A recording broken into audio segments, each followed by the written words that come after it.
Welcome to Command Control Power, the longest running Apple consulting podcast.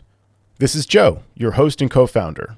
For over 10 years, we've produced weekly episodes featuring epic tales of tech support and troubleshooting, discussions about managing our clients and businesses, and interviews with colleagues and vendors.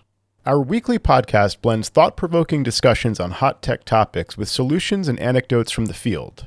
Plus, rediscover hidden gems here on the public feed, curated from our expansive archive of over 500 classic episodes. For our pro listeners, we offer Patreon-exclusive shows. This private podcast feed is tailor-made for IT professionals looking for advice and guidance on the more challenging aspects of running your practice, working with your clients and employees, and managing your fleets of devices. For a modest monthly contribution, you'll unlock a world of deeper Apple expertise, meaningful connections, and a shared passion for Apple technology. Simply visit commandcontrolpower.com and click support. You can preview the latest episodes and special content there, and you can instantly subscribe to the weekly patron-only episodes right in your favorite podcast app. Level up your consulting journey with the latest episodes, the most candid conversations, bonus features, and more. Join us on Patreon. We have recently wrapped up our anonymous Apple consulting survey that we sent out to our listeners and to our colleagues on Slack, and we got dozens of responses. Thank you all for participating. We're reviewing the results now, some really interesting feedback and kind of a breakdown on how different people position their services, different rates by market. And so there's a lot of interesting information in here. So if you want to listen to us discuss the results of our rates and plans survey, make sure to check us out on commandcontrolpower.com. Click on support to be taken right over to Patreon, where you can become a supporter on Patreon. You can subscribe right in your podcast feed. Also, if you participated in the rates survey, we will also be sending you some information by email if you included your email, in case you're not a Patreon subscriber. But we hope you become a subscriber and a supporter on Patreon, and look forward to discussing that in an upcoming episode very soon. And now on to the show. So recently, I've been devoting my time and attention to retaking the Apple device support exam, which I have taken in my not so distant past, and I have to take it again. So as I was getting my test materials together, I went to use Handoff or Universal Clipboard, those sorts of things, which they go hand in hand, because I wanted to select a piece of text on my iPhone and paste it into some notes on my Mac. I don't even know when it stopped working, but for a while now, I haven't seen the little icon pop up in my dock on my Mac if I've got something open on my iPhone. And so I hadn't seen that activity, but I hadn't paid too much attention to it. And I don't have many occasions to use continuity camera, because most of the time I'll use the built-in camera that's in my MacBook Air M2, and that's pretty good. And I don't focus too much on video. It's not a high priority for me. So I discovered this wasn't working. So I thought that was weird. And so I started figuring out what might be the cause of this, the root cause of this. Doing a little Google, and I was searching specifically for Universal Clipboard not working. I went down a number of rabbit holes, but the first one was reset the Bluetooth. And I don't know if this is a bug or a feature, but it used to be in Ventura, if you held down the Option key, you could click on the Bluetooth symbol if it was showing up in your menu bar, and there was an option to reset Bluetooth. Right. That's gone if you're running Sonoma. Yeah. Okay. I'm not running Sonoma yet, but yeah, we have talked about that, because that has been handy in the past too, if you're having issues with any kind of Bluetooth stuff, mice and keyboards, whatnot. Yeah. Yeah. So I figured I'd start there. So there's a terminal command where you can write sudo pkill Bluetooth D, and that'll reset Bluetooth. I saw no evidence that Bluetooth was reset, because I would open up Bluetooth again and all my devices were still there. So that was weird. But I'm running Sonoma, 14.1. So I'm fully up to date. Now, the interesting thing when I went down the Bluetooth rabbit hole was that on my iPhone, you could open up Bluetooth in settings, and the iPhone will see the Mac. It shows that it's there under a Bluetooth device, but if you try to pair with it, it won't pair with your Mac. And that's not a bug, but that's an expected thing to have happen. It's not supposed to pair with your Mac for some reason. Wait, I'm sorry. What's not supposed to pair with your Mac? If you open up we could do a live test. Yeah, Joe. let's do a live test. Here we go. Yeah. So on your phone, if you go to settings and then you go to the Bluetooth setting. Yeah. And you're looking for available devices, your Mac should show up. Got it. Yeah. I guess I'd have to go to the same screen on my Mac where the Mac becomes discoverable. And then I would see it. And I guess you're saying like even if you tried to pair them, they don't pair. I know mine are not paired in that way. So that makes sense. Yeah. That's not the way it works. Right.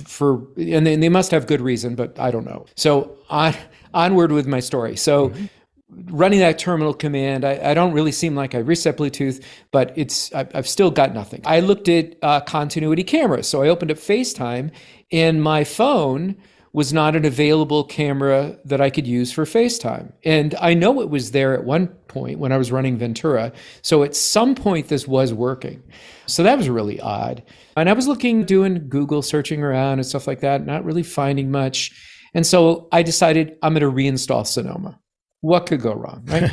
So that was pretty painless. After about an hour, Sonoma downloaded a fresh copy. It booted back up. There was no real friction at all. And I was pretty much back where I started. There was no hoops of fire that I had to jump through to get back on the road. It just did it. So that was great. So then I started looking for possible login items that could affect this. And I use this application which does a lot of different things, but it's called Alfred, and it can be used as a clipboard manager, and it can launch apps from a default window. And maybe Alfred was affecting that in some way with the clipboard, but that didn't make sense to me, because if it was affecting the clipboard, why was continuity camera not working? So that didn't seem to work. So then I signed out of iCloud on my Mac. So now I'm getting a little bit closer, and I signed back in, and it still wasn't fixed. And I think I did a little bit more Google searching. I looked on YouTube of all places, and my search term was Universal Clipboard not working. And there's a YouTube video, one of a few that we'll link to in the show notes. And there's a file in the user library preferences folder called user activity DP list. And there's either a 1 to enable clipboard sharing or a 0 to disable it. So I looked at it and mine was set to 0, right? So I ran a default write command to enable clipboard sharing, and that didn't work either. Wow. But at least I felt like I was getting a little bit warmer. So I tried all the other things, all the quick fixes. Alternative solutions were to disable handoff in system preferences, turn it off, turn it back on, keychain access. There's a handoff entry called handoff-own-encryption key. So this is like a tip-off of what I needed to do to complete the process. So I deleted that keychain access entry, and that didn't help it. I restarted the Mac in safe mode, re-enabled handoff, rebooted, got out a dead cat, swung it over my head. All these things didn't fix it. But the final step that I needed to do to re-enable this and to get my iPhone talking with my Mac was, Joe, do you want to, for the $10,000 prize? Oh, man, I wish I knew. You asked me if I was having trouble with this like a week ago. And I said, no, it's always been fine, no problem. And then yesterday I was thinking to myself, wait a minute, I just tried copying and pasting something from my iPhone to my Mac and it's not working. And then I realized, wait a minute, I haven't seen those little icons that you mentioned, the little handoff icons in my dock. Wait, maybe I am having an issue. So I wish I could guess, but now I'm at the edge of my seat waiting for the answer. I thought for a little while, maybe it's a Ubiquiti thing because I have a Ubiquiti network. You do. Maybe there's some port that needs to be open that uses Apple services or something like that. But the final step, and I don't know if I needed to sign out of iCloud on my Mac as well. Right. But what solved it was the final step that I did after signing out of iCloud and signing back in was I signed out of iCloud on my phone. No. Okay. And then signed back in. And I guess it must generate some encrypted keys to talk to the device. Yeah, I bet you're right. And I probably have a new entry in keychain access. And so there you go. But it took, I mean, I didn't want to let go of this because I'm like, this is impossible. Like, Right. how could I be the only person to have this happen to? But it wasn't that easy to find on the internet in general. Yeah, a lot of times these things go that way because it's a question of like search the right formula of search terms. And the things you're noticing that don't work, like the, what do you call it? Continuity clipboard, I think Camera. you said, or universal. Handoff. Oh yeah, continuity camera. Thank you. Handoff. This is on the test, by the way, Joe. Yeah. And also Universal Clipboard. Universal Clipboard. Thank you. And all of these things, I believe, are under the umbrella of continuity. Is that the kind of overarching thing? So anyway, it's confusing because even if you're troubleshooting on the Mac and you're looking, this used to be under the general preference, I guess. Now under Ventura, it's under AirDrop and Handoff. So you can turn on and off, allow handoff. The funny thing to me is that besides AirDrop and Handoff, they just also stick in the same place AirPlay receiver settings. Last I checked, like AirPlay receiver is not the same as AirDrop or Handoff. So I'm not really sure why they just stick it in there. There's space here. We'll just start with air. It's close enough. And same thing on the phone. And I'm wondering, can I just mess with this on the phone? AirPlay and Handoff, like toggle this off and on? I did that all day long. Okay. And those were like dead buttons for me. That did nothing. It absolutely had nothing, no fix there at all. I guess I'm going to have to sign out. I used to avoid doing that more, signing out of the cloud entirely, removing it entirely from the device. But it's easier now, like even with clients, this comes up where it used to be, let me write down all the things they're using because I want to make sure the same things get turned back on again after I sign them back in. I think it does a better job of that. It seems like it resumes doing the right thing. It does, yeah. I can confirm that. The only difficulty I had signing out was I had not looked into parental controls screen time with the latest update, and some things were moved around, but it's pretty much the same wording and stuff like that. But it wouldn't allow me to sign out until I turned off screen time. It sounds crazy, but it was super hard for me to find where I actually could turn off screen time because I got a couple kids and we control a little bit of the internet broadcast, at least on their devices when they're at home anyway. And it works remotely too, of course. So I had a little trouble turning off screen time temporarily to allow me to sign out of iCloud. The other thing that occurred to me is that a lot of people have this feature just go away and they're like, screw it. I don't need it. And a lot of clients don't even know it's there. And like you said, you've had clients think that there was some funny business going on in their computer because this icon kept on popping up from time to time. But again, if it disappears, you really don't notice it. And unless you're using those features, continuity camera, universal clipboard, or handoff on a daily basis, going back and forth on those devices, you may not miss it for a long time. Yeah, it's a good point. I certainly didn't realize that it wasn't working. And I think if you hadn't mentioned it, I probably would have just thought this is just a temporary glitch. Maybe when I restart something along the way, it's going to fix it. I'll kick it down the road for another week or two. And it's finally, I think to myself, how long has it been since this has been working? I'm actually wondering, because you just got the new phone as well. I wonder if this just hasn't worked since I switched to my new phone, and maybe it's the same for you. Could be, could very well be. What's interesting, the running the write command to that plist file, at least the YouTube video, and then all the comments, the user comments, it solved it for everybody who put in a comment. So usually you get like 95% of the people that say, oh, this is great. But it was like 100% hands down. Everybody called this guy the genius of all time kind of thing. And it didn't solve it for me. So the command you're talking about is to basically just enable the clipboard sharing. I was wondering if that command, shouldn't that be in the, like somewhere in the GUI under AirDrop and Handoff under the general system settings? Is that what the main switch does? Allow handoff should also include clipboard sharing, I think, right? We're delving into murky waters for me, Joe. I actually put in our chat that file. I'd be interested to do this live. Just see if you can go to that preference file or that plist file and see if you're enabled or disabled at the moment. Right, because in the GUI, for me, handoff is switched on. So looking at that file here, I'm clicking. So I no, clipboard sharing enabled 0 for me. Okay, so that means it's off. That's very interesting. So in theory, for a lot of people, just simply doing this, the writes command, but it defaults space write, and that should work. to turn that on for you, and you should have it back. Okay. I could try that and see if it... Do you want to do that live? Oh, This what is the exciting. hell? I'll just run commands from the internet on my live computer as I'm recording a podcast. What could go wrong here? What could go wrong there? Defaults, yeah. Okay. Clipboard sharing enabled to 1. All right, beautiful. And let's see here. Okay, so I did that, and I'm looking at the same file. Still shows 0. Maybe you have to reboot. Who knows? Yeah, but to be continued. But at least that worked for a lot of people. And I'll actually link to the YouTube video where this solved it. But who knew? If most users that we work with, a lot of them aren't aware of this feature and don't use it. Yeah, exactly. And you won't notice what you haven't been using. You won't notice it's missing. But it is one of those features that's just like magic. The closest we get to something like this is when something's not working on their phone. It's not filling in a password or something like that. So I'm connected remotely to their Mac, and they need to put in their password for something on their phone.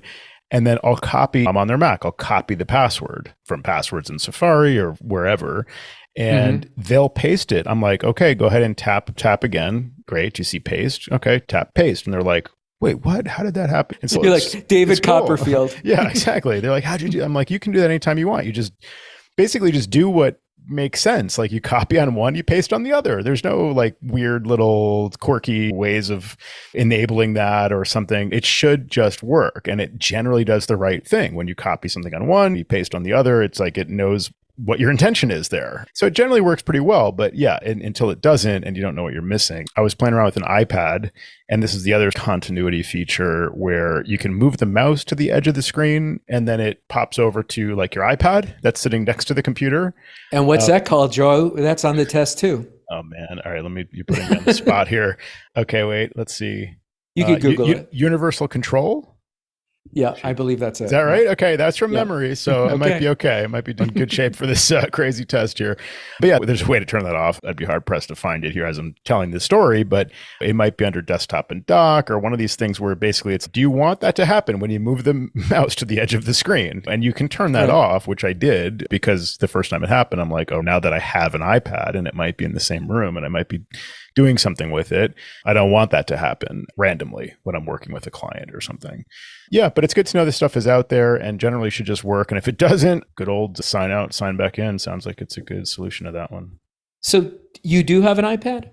Actually, never knew this about this. No, it's a broken iPad from a client. We inherited it from a client. It's got a broken screen, and I used it when I was testing some MDM stuff. So it's nice to have a device like that to just be able to reset to factory defaults and just see how all the different features work. It's just a test device for me. But yeah, I set it up to see if I could actually incorporate it into my kind of workflow here. So it looks like Universal Control is under. So you go to Displays. And then you click on the Advanced button, and that's where the control is for Universal Control. Okay. Yeah, that makes sense now. I would definitely gotten that one wrong. Yeah, it's tricky. I guess the mnemonic there is it's a display thing. It's move the mouse to the edge of the display. That's the operative word. And so it's under displays. But yeah, some of this stuff is confusing. General definitely seems to be a catch-all for some of this stuff too. But yeah, speaking of the new phone, because again, I think that all was precipitated by the new phone. I do think, as I mentioned, I think recently that they really did nail the Max size and weight and everything this time. I've had a Max phone in the past, and this one is actually very tolerable in practice. I forget sometimes that I have the Max. The other thing about the new phone, of course, is the new hardware feature of the action button. So I spent some time actually playing with a lot of these features when I got the new phone. I thought this is why people like Apple, is to like update and then play with the new features, which I very rarely do.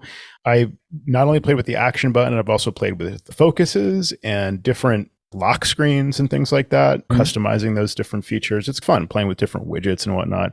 So as far as the action button goes, the one that I found that I liked the best was one that didn't require a pop-up to have different functionality. There's plenty of shortcuts out there where you just press the action button and you get a choice of, okay, great, what do you want to do? Launch an app, go to the camera, whatever else, silent versus ring mode, things like that. I don't want to have a pop-up. What I want to be able to do is, like, when I'm out for a walk and I have my phone and I want to turn on the flashlight, I don't want to get the phone out, tap the screen to make it active, and then tap and like long press the flashlight icon to turn on the flashlight. I want a hardware button to do that. So I can grab the phone from my pocket without looking at it. I can press the hardware button to turn on the flashlight. That's one thing I want to do, but I don't want that just to be a flashlight button. I want it to also do other things that sometimes are handy to do, again, without looking. So the camera is perfectly easy to get to from the home screen. You just tap the screen, press, long press, firmly press, whatever, the camera icon, or swipe right to left, right, to go to the camera. So these are very easy things to do, but it's sometimes nice to say, let me compose the shot with my eyes, like looking up, and just take the phone out of my pocket and have it be a camera. So the way that I've accomplished this was with an action button shortcut. So this is a shortcut that you install in the Shortcuts app, and it will change the behavior of the button. So it'll basically perform a different action depending on the orientation of the phone. So the way this works for me is if I have the phone on a desk in normal portrait mode or picked up in my hand in portrait mode, it will activate the flashlight. So that's like the most natural thing. If I just take the phone out of my pocket, press the action button, flashlight comes on. That's the kind of position I would be holding the phone in if I wanted to use it as a flashlight. So that works really well. If I turn it in landscape mode, so either orientation of landscape, left or right, and press the action button, it's a camera. It goes right to the camera. So that's really super convenient as well. It can do something different if you have it face down on a desk. So one that I thought was interesting is that it can record a voice memo. So it can just immediately start recording in your voice memos app if you have it face down on a desk and you press the action button. That's neat. If you're going into a meeting that might be contentious or something like that, or you could think of lots of scenarios for this where, I don't know, you want to remember what a person tells you. Maybe you're at a doctor or something and they're telling you like some information you need, or you're picking up your vehicle and they're doing the same thing, or whatever it is. You might just want to be able to surreptitiously record the conversation, not for any necessarily legally binding thing where it's not going to be admissible as evidence or whatever, but just for your own sake. You might want to just record something and not make it so obvious. So you can do that just, again, with this action button shortcut. Phone is face down or more or less pointed down, essentially, and you just press and hold that little action button there and it starts recording. Lastly, if it's in your pocket, so basically if it's like in portrait mode with the top facing down, so if it's like in your pocket facing down, that can become a ring silent switch, just like it always used to be. So I typically leave mine on silent mode, pretty much always have, because I use the watch for notifications. But if you wanted to be able to quickly toggle that, like you used to be able to do with the actual, physical switch, now you have the action button instead, you can set that to toggle between ring and silent. So that sounds probably more complicated than it is, but to me, that's a really useful thing to have. And in practice, it works really well. I use it as a flashlight all the time. I open the camera that way. It's fantastic. Yeah, it's interesting. I know that when you first got your phone, even before my phone arrived, you actually shared me your special shortcut recipe there and explained it to me, and I understood it fully. And I think you were disappointed a couple of weeks ago when you asked me if I was drinking the Kool-Aid, and I didn't. And I understand how it works for you well, but for me, I don't know. The action button, I was the list guy, right? So I made the list. And then when Apple pushed out the 17.1 update, my action button stopped working and my list stopped working. So I'm like, I don't know. I don't know if I could I don't want to figure this out now. And so it's abandoned property right now. So I don't, the button's there. I haven't pressed it. And the few times that I have pressed it, I've been just as deflated as when it stopped working. So I have to go back and revisit it, but I'm not wanting the action button. I applaud someone like yourself who's embracing the action button. And maybe that's our show title for the day, but I don't know. But I do really appreciate the bigger screen real estate. And I'm not one of those guys, I as much as I need glasses these days, I'm not one of those people who's going to enlarge the font. I refuse to do that. I'm default font guy.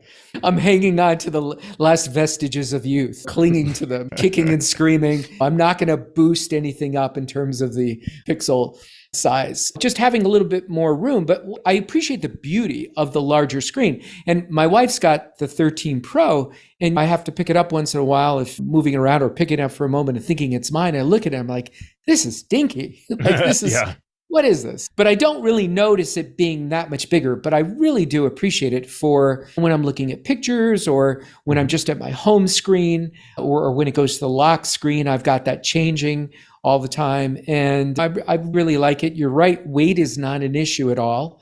And it's more responsive than the 13 Pro. I Yeah. just find it's faster. It loads things faster. It does searches faster. So I really like that as well. Yeah, it's been great. It's one of my favorite upgrades in a long time. It's funny because it's like, how do you justify a new phone every year? And look at me, I'm the king of justifying Apple purchases lately. But when the phone does, in this case, it's bigger. It's got the new button, which again, I'm using quite a bit. I understand you're not, but it is nice that it's like a new hardware feature. It doesn't happen all the time. Better screen, faster, better camera, 5x camera, which, 5x zoom they've never had before. So that's a lot of individual line item upgrades in just 2 years, because I had the 13 Pro like you did before this, and that's not that old still. It's a really nice phone, actually. And so for them to actually give you this many benefits above and beyond just that relatively current model is great. The other thing for me is the always on display. You and I didn't have that because that came out with the 14. It was something I was interested in, but like the early reports were like, well, it's not that great. I don't really know why they have it and blah, blah, blah. I find myself using it all the time. I like the fact that the time is just there. I can glance at my phone, imagine that, and see the time. Like, it's very handy to have that.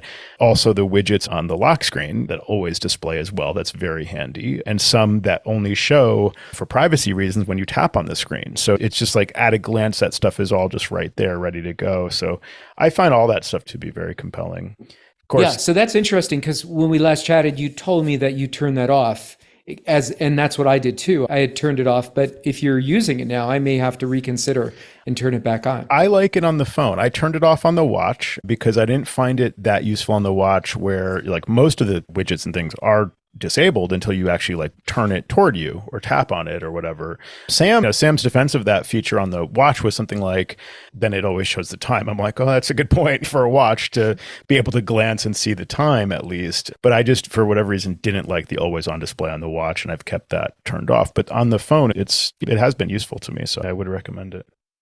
We brought this up on another show, and you probably had never owned one in the past.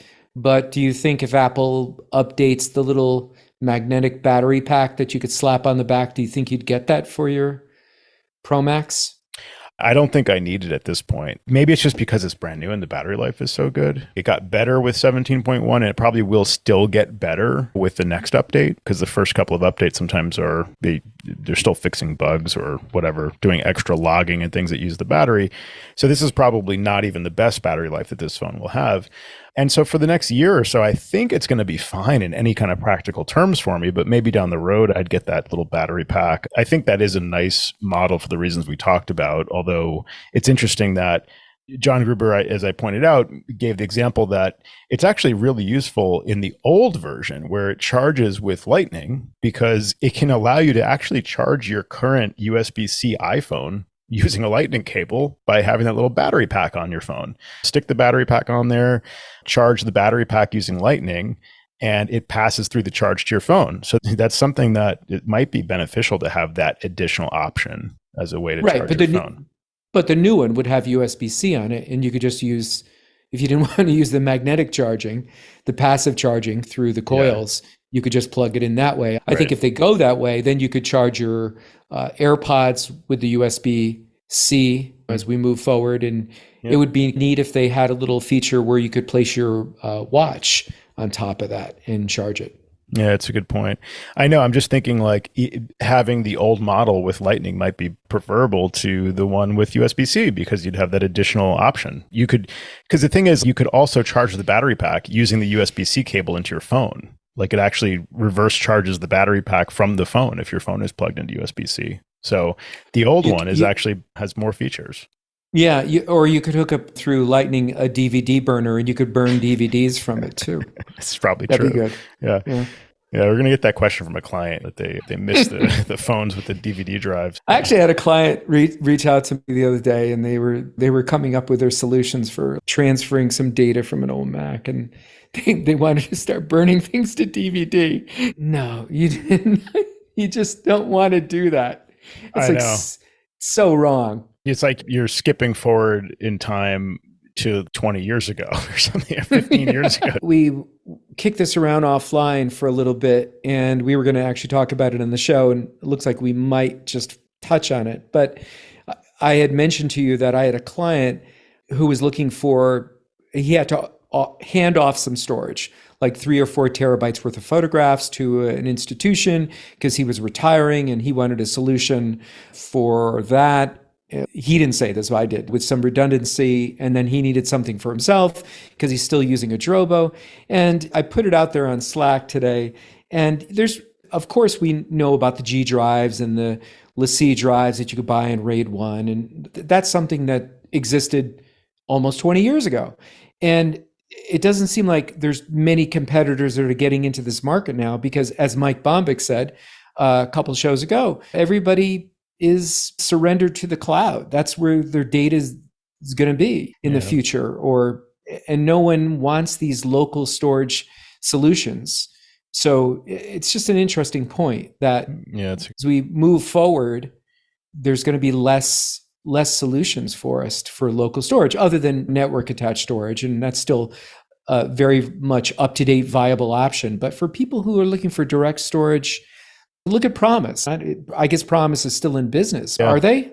They are, yeah. And in fact, Apple still has some kind of partnership with them because you can buy the Promise Pegasus 32, R6 and R4. Oh, and the R8. Yeah, it's the 4-bay, 6-bay, and 8-bay Promise RAIDs on the Apple Store. I think this started when the Xserve RAID went away, right? They were like recommending Promise as a replacement for the Xserve RAID way back when. Promise has some more enterprise level storage like that, but they also have this just standard direct attached drives. And to me, I've always had the best results with Promise. I would definitely be leaning toward them. They're more of a premium price for direct attached storage, but I found them more reliable. I think one interesting aspect of this is that I believe they use some of the same drivers under the hood, like between G-Tech for some of their G-RAIDs or whatever they call them, that are a similar design. It's like a hardware RAID that is direct attached to the Mac. There's a utility that runs on the Mac. I believe that the driver is actually very similar, if not the same, as the driver that Promise uses for their stuff. The driver is not entirely necessary, but it's probably necessary for doing like firmware updates and stuff like that. I would go with a first-party recommended solution. In other words, Promise is right there on the Apple Store. I would imagine that implies relatively longer term support for something like this, which if you're buying one at this price, you want this to last for years. Yeah. Another person on Slack suggested OWC, and that's also been a company that's been around for a long time. And I've never been particularly thrilled with what they do and how they do it. Yeah, I would agree with that. They bought SoftRAID, and maybe part of this was just Apple's kernel extension deprecation a while back, but SoftRAID seemed to get worse under OWC's stewardship. And that's necessary for, I believe, all of the multi-drive RAIDs that OWC sells. They may still have a RAID 5 that's a hardware RAID. I'm not positive. I think back in the day, they did have some hardware RAID options up to RAID 5, which could be viable. But I think most of their stuff these days is soft RAID. And it's just, to me, that's not an ideal solution anymore. Yeah. And one may argue the point, what are they doing differently? They're just taking most things that are manufactured in China and rebadging them with their own brand. And many other companies like Promise to some lesser or greater degree do this as well. I just I've never felt warm and fuzzy about recommending that as a go-to solution for my clients. Yeah. I've used it in cases where they didn't want to pay for the first choice, like where I've recommended Promise and they've said, well, that's too expensive. And it's you need that much space. And they're like, well, is there any other cheaper? Da, da, da. And I've always regretted it. But I have one in particular I'm thinking of that went with the OWC RAID with SoftRAID and would email me with every system update telling me this solution's supposed to just work. I don't know why I have to jump through all these hoops. SoftRAID's telling me there's an update. Mac's telling me there's an update. Then there's a driver update. For every update, there's 3 restarts because you have to update the Mac OS and then SoftRAID complains and you have to update SoftRAID. Then you have to update the SoftRAID driver. Then you have to approve the new. It's like multiple steps. I don't know why I have this set up. And you wanted the cheaper option. And at the time, I didn't know it was going to be like, if you go with the cheaper option, you're going to have a headache every time there's an update. Because again, something changed when the Apple's requirements for this type of software. in that time frame. But anyway, that's just was a debacle. I should say, though, that I was browsing SoftRaid recently, and they have continuing our niche reporting here because we recently gave an update on Dolly Drive. I guess we might as well give an update on SoftRaid. So SoftRaid 7.6 adds support for macOS 14 Sonoma, as you'll be very happy to learn. And there's this update that I think comes along with that version, or it might have been, it's like one of the very recent SoftRaid versions. The SoftRaid driver now auto installs.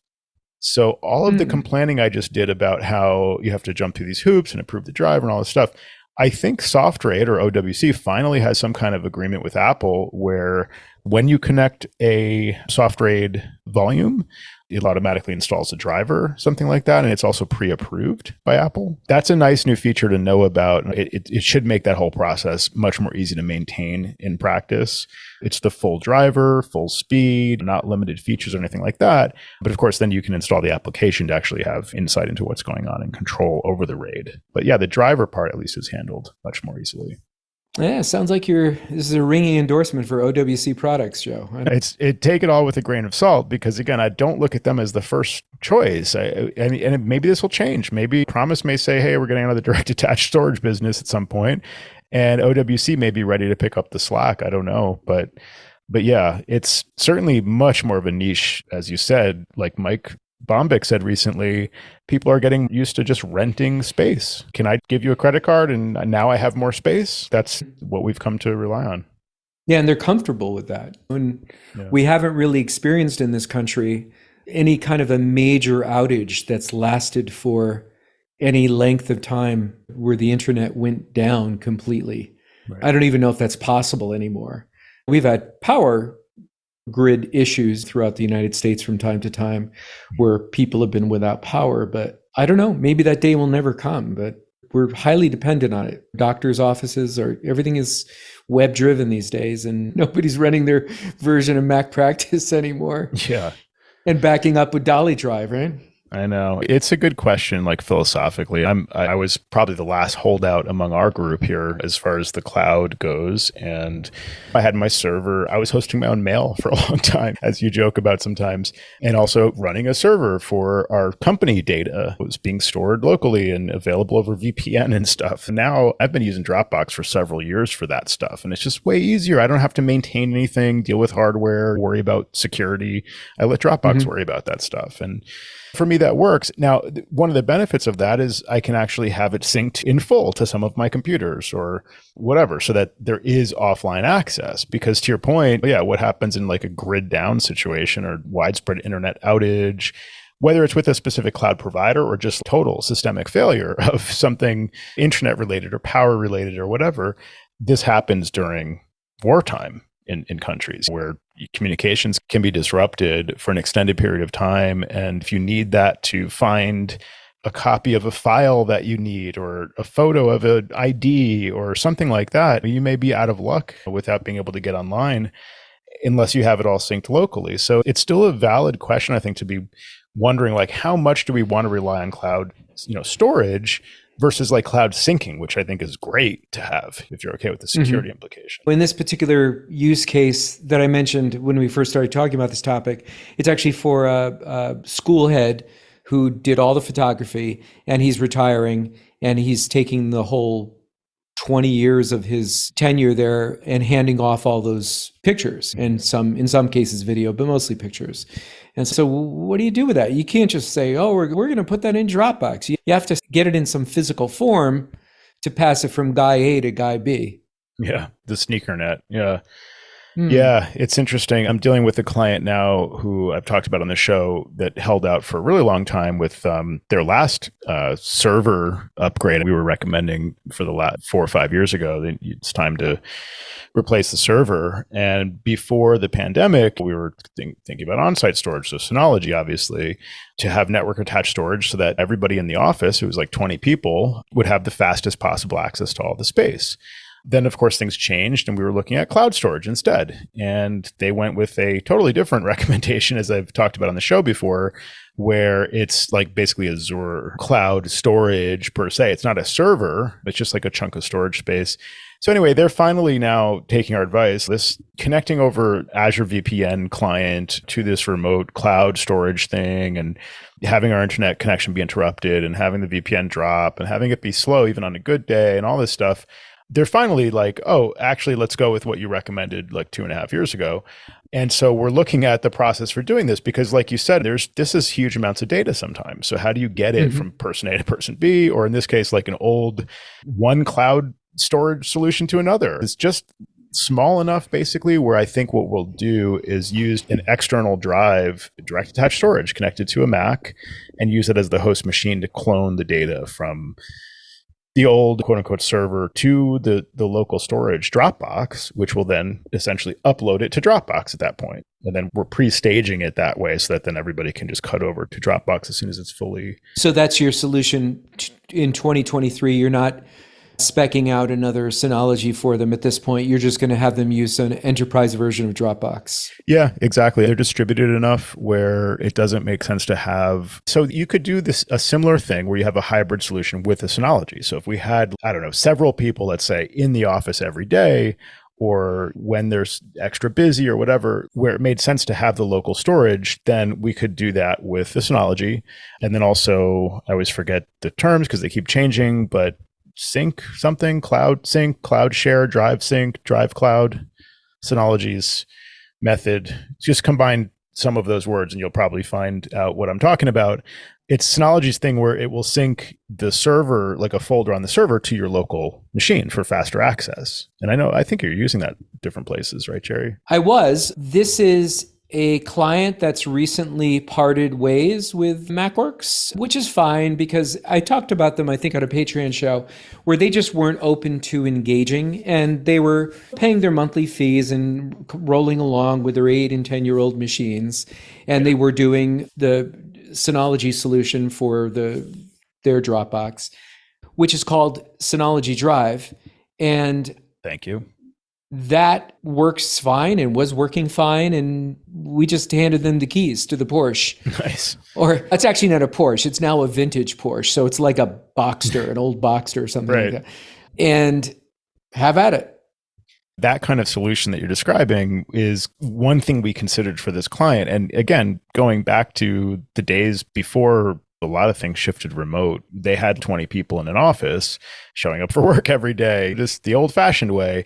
And this would have been a perfectly appropriate solution. And in fact, if we had that server in place, like we should have had during the pandemic or at the beginning, and everybody shifted to remote, we would have just probably used that Synology Drive feature to sync like specific folders of works in progress for different people to their local machine. So it would have been faster to work on the server from remote without using a VPN. That might have been the solution we more strongly considered if they were like going back to the office. Now they use the office pretty rarely, and most people are distributed and remote. And yeah, we've just figured like Dropbox. And you could use Box, OneDrive for Microsoft, and there's different solutions, SharePoint, things like that, for similar native cloud-first storage that has various levels of syncing and control over how you sync it. But we have another very similar client using Dropbox, and they were doing that since before we even came on. And so we've been able to support them in that, and it's been very effective. There's been some issues where if they run out of space, obviously that's an issue. If they don't adjust their settings, because like we like to use make available offline in the Dropbox parlance to have it keep the folder actively synced to their computer, specific folders to sync to their Mac locally. Mm-hmm. And then when they finish a project, if the top level folder is different now, then you want to basically reselect that one to be online only and select the next one to be make available offline. So it's usually a user training thing. Of course, you can also just rely on Smart Sync and maybe it'll just do the right thing. But that's really the only little gotcha with that solution. Yeah, I'd say in 2023, that's my go-to for distributed workforces syncing sometimes relatively large amounts of data. This may sound cliche, but it's really amazing how the world has changed, accelerated by the pandemic. And eventually, most of these companies would have gotten there anyway.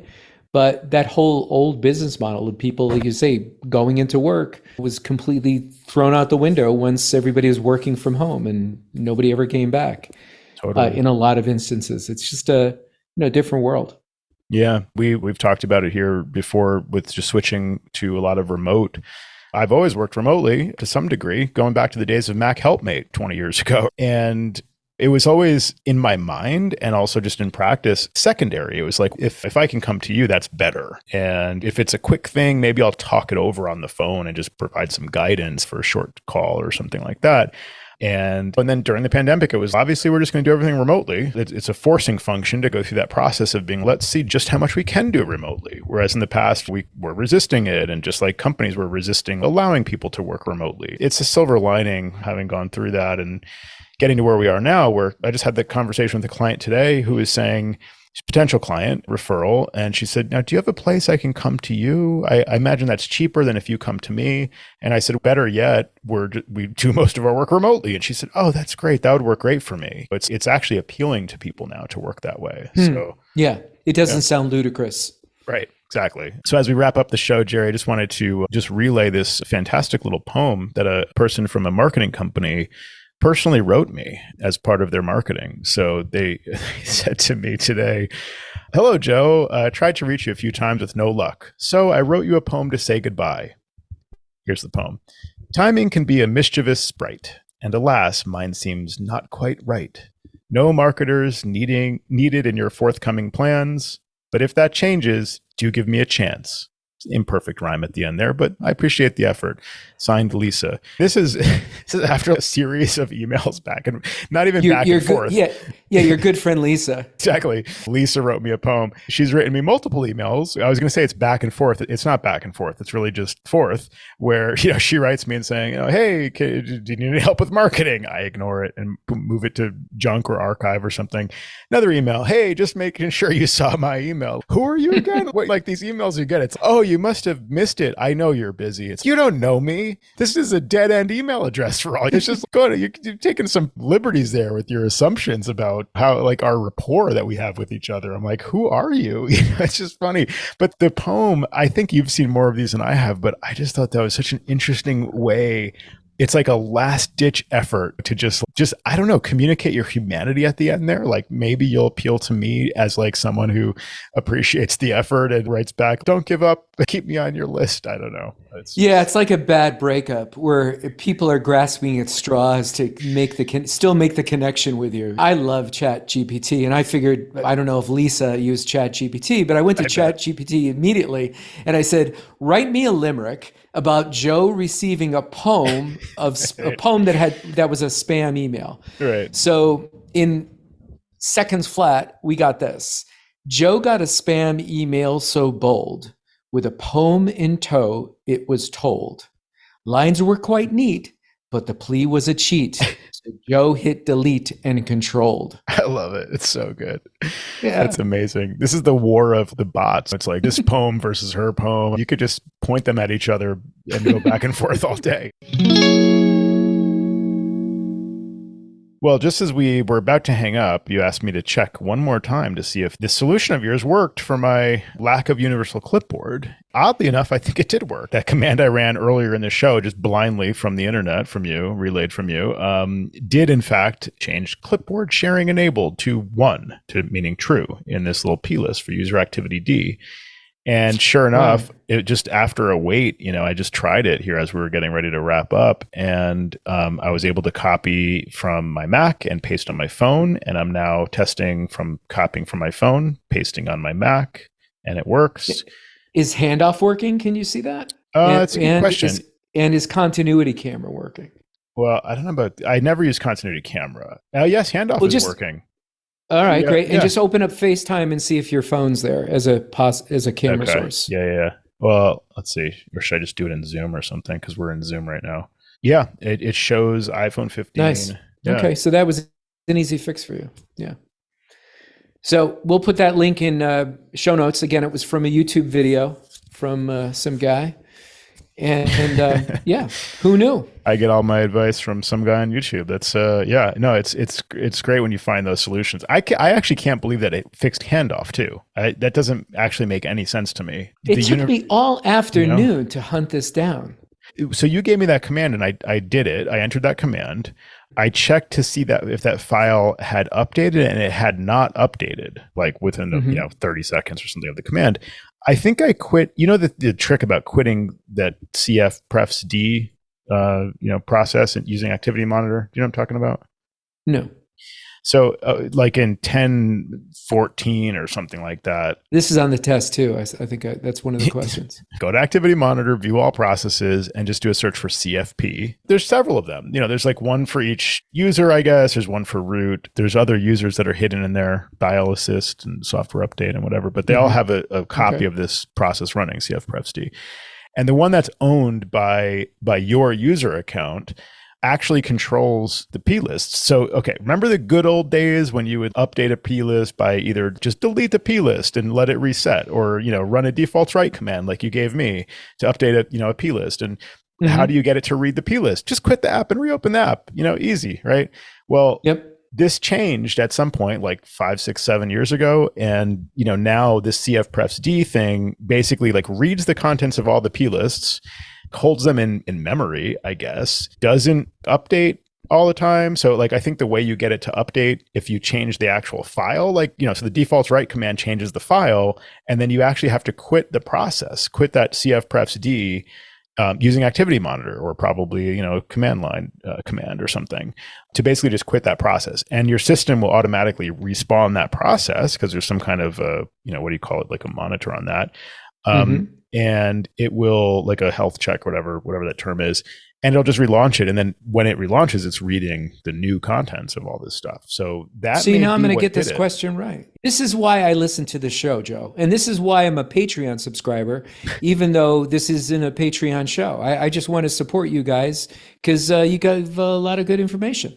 That's right. Thank you. Yeah. Well, imagine what's on the Patreon shows. Now that you're a subscriber, you can listen, Jerry. I'm on it. I'm on it, Jackson.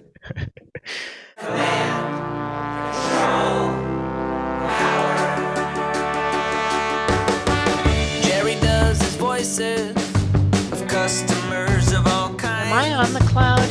Joe spins his deeply detailed yarns all the time. I have a whole story about this. Sam is on the road again, phoning in from a hotel. At least we know where I am. Half a century combined of Apple